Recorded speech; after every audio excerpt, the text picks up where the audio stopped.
Dr. David Klee has over 30 years' experience as both a teacher of the flute and as a professional musician. He has performed in all kinds of musical organizations, ranging from classical orchestras to heading his own jazz group, the Jazz Express. With these Pro Minute video series, Dr. Klee will share some of his secrets with you on how to become a better flutist. Hello, my name is Dr. David Klee, and welcome to another Pro Minute video. Today we're going to look at a Robert Schumann piece that can be found in your Soloist Folio for Flute, published by Rubank. And this is a piece entitled Little Berceuse. And that's about as good as I can pronounce the German. So it's spelled B-E-R-C-E-U-S-E. I don't speak German, but Little Berceuse. Okay? So it should be coming up on your screen, the music. You notice it looks like the way they got this, they want you to think of crescendo for a measure, decrescendo for a measure, and then we move into the phrase like that. It's not too fast. Da dee da da dee da dee, you know, something like that.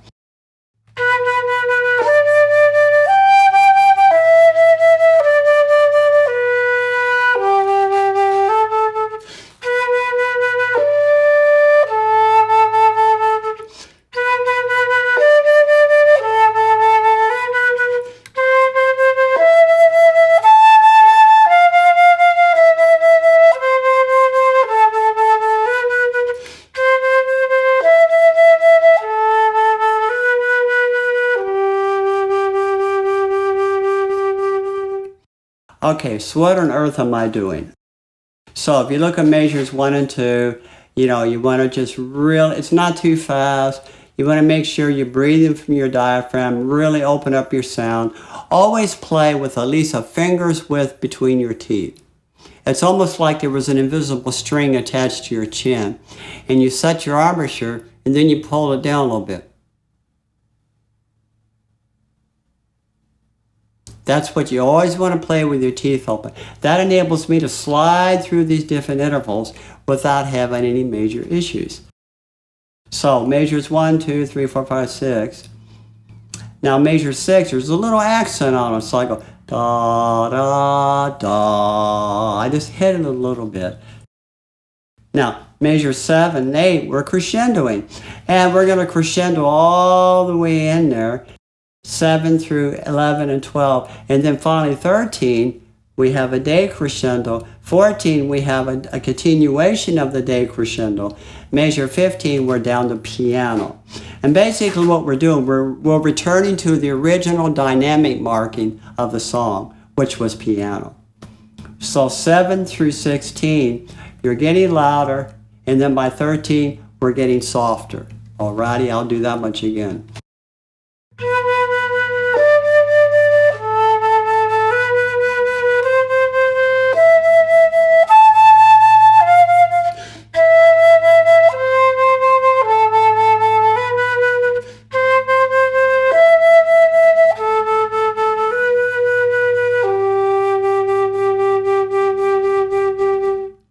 Alrighty, now, so you would take the repeat back to the beginning, and then the second time you would go on. So now at 17, it starts out piano, but then it crescendos into 19. But at 20, we also have a decrescendo. And so now the biggest thing there, measure 20 on B2, we have a grace note. Now, what you want to do is play that grace note before the B. So it's like C sharp, ba-da, da-da. C sharp, ba-da, ba-da. Now, to complicate things further, on beat 2 of measure 20, what do we have? We have a quarter note and we have an eighth note. Now, what's that little number above it? That's a 3. That means that's actually equals an eighth note triplet. So the B quarter note equals 2 of those eighth notes, and then the A natural is the third eighth note. So if you think of a beat, and then a triplet in eighth notes would be 1, 2, 3, 1, 2, 3, 1, 2, 3, 1, 2. So actually it would be like 1, 2, da, da, da, da, da. So I'm going to play 17 into that.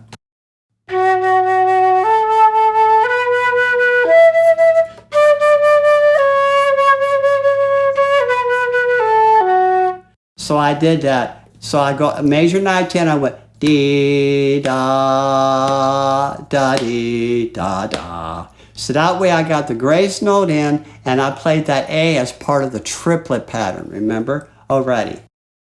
So now 21, we're back to piano, but you notice by measure 23 it says crescendo. And then finally 27 and 28 we're decrescendoing. We're back to piano 29 and 30.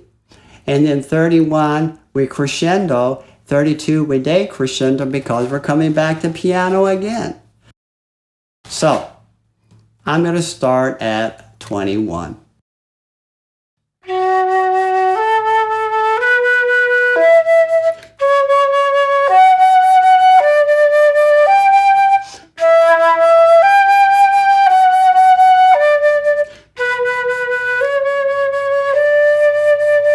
And then at 29,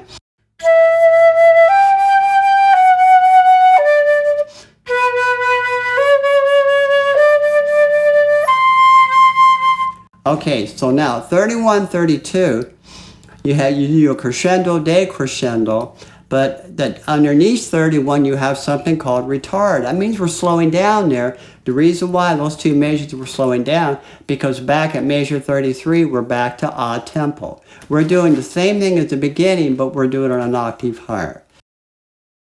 Alrighty, so now we got to be careful though. At 32 you got to decrescendo, but you don't want to pop that high C natural out loud because it should be getting softer.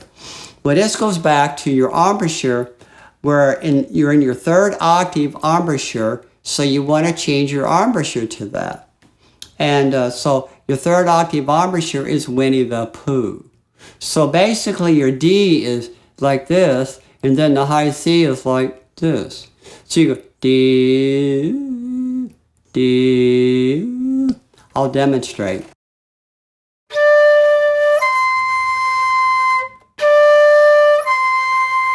And because of that, I can play the high C very softly and totally controlled. So I'll do 31, 32.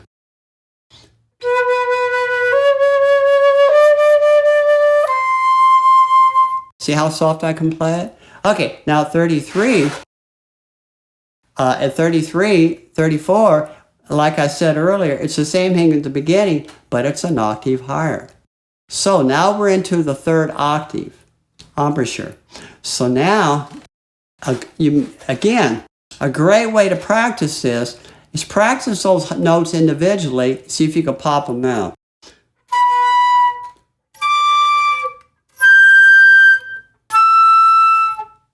If you can't do that, that means you're not using the proper embouchure. Okay, remember third octave embouchure is Winnie the Pooh. Pooh, pooh, pooh. This lip should be out. The lower lip should be out a lot. So I'm going to demonstrate.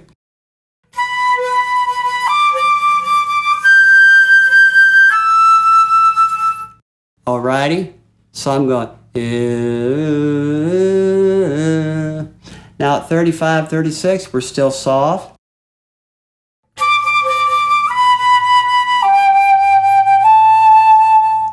Alrighty, now 37, 38, we're crescendoing into 39, which is a mezzo forte.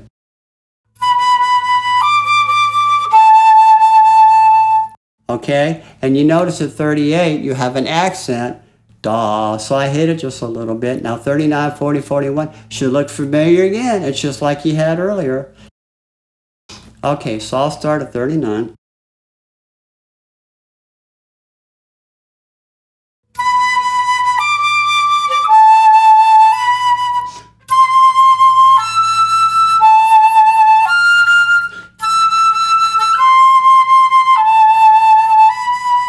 Now, 45, 46, what are we doing?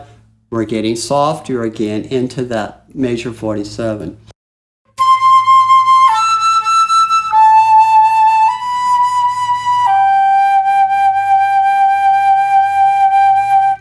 So, 45, 46, you want to get softer.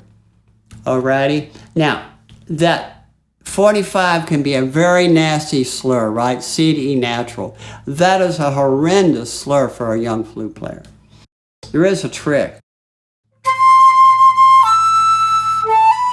So what on earth did I just do?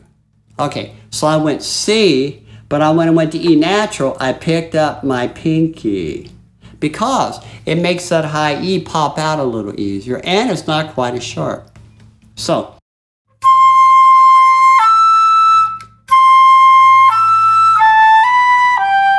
oh, that's nice, isn't it? Yeah, that's very nice.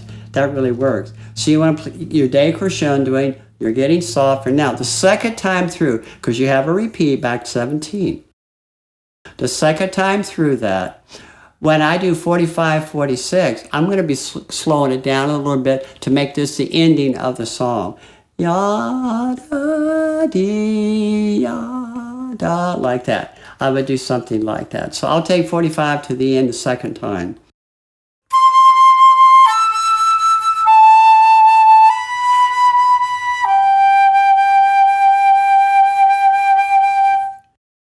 And you notice again, I'm doing it like I do in all my videos I teach. You have to lead the pianist when you're going to cut that note off, okay? So as I'm getting ready to cut off, then I'll make a little circle at the end of my flute to let the pianist know I'm done. Okay? And again, be careful you don't go and then do it. You want to make sure you're together when you cut the air off. Alrighty? So I think this is a beautiful little piece of music for a very young flutist. I've had little fourth graders go in and play this for competition and do very, very well. It's a beautiful piece. It's very hard to play musically. But if you look at the dynamics and you work on that and the rubatos, the things we talked about, and then make sure you get that third octave embouchure set for those high notes, I think you'll be in good shape. So until next time, this is Dr. David Klee, and we'll talk to you later. Goodbye. Good luck and bye-bye.